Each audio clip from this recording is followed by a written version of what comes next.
Today I will show you how to add a button on Squarespace, and if you find this video helpful, please don't forget to like and subscribe. Now the first thing I'd like you to do is log into your Squarespace account, and this is what your dashboard should look like after you're done.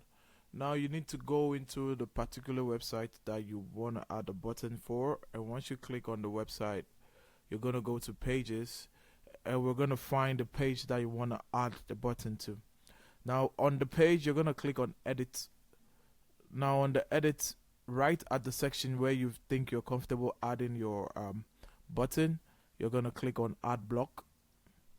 Now there's a dialog box that would open, and right after text you're going to see button. You're going to click on button, and it's going to give you a display button that's going to show at the top of the section. You're going to drag that button to wherever you want the button to be, and you can resize the button, and you can also edit the button to show a different name. You can also attach a link to the button, and you can choose to design the button any way you see fit.